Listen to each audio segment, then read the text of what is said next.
Chairman Pakistan Peoples Party Bilawal Bhutto Zardari نے وفاق کی جانب سے ماحولیاتی اور زرعی ایمرجنسی کے اعلان کا خیر مقدم کیا ہے۔ وفاقی حکومت کی جانب سے اقوام متحدہ کے نظام کے تحت بین الاقوامی امداد کے لیے اپیل میں تاخیر ناقابل فہم قرار دے دی۔ سماجی رابطے کی ویب سائٹ پر پیغام میں چیئرمین پیپلز پارٹی بلاول بھٹو زرداری نے کہا کہ وفاقی حکومت کی جانب سے پاکستان پیپلز پارٹی کے مطالبے پر ماحولیاتی اور زرعی ایمرجنسی کے اعلان کا خیر مقدم کرتے ہیں۔ یہ قابل افسوس ہے کہ وفاقی حکومت اب تک گلگت بلتستان، خیبر پختونخوا، پنجاب اور بالخصوص جنوبی پنجاب کے متاثرہ اضلاع کے لیے بے نظیر انکم سپورٹ پروگرام کے تحت کسی ریلیف کا اعلان نہیں کر سکی۔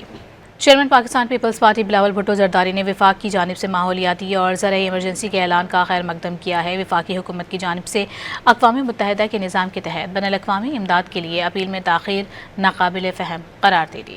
سماجی رابطے کی ویب سائٹ پر پیغام میں چیئرمین پیپلز پارٹی بلاول بھٹو زرداری نے کہا کہ وفاقی حکومت کی جانب سے پاکستان پیپلز پارٹی کے مطالبے پر ماحولیاتی اور زرعی ایمرجنسی کے اعلان کا خیر مقدم کرتے ہیں۔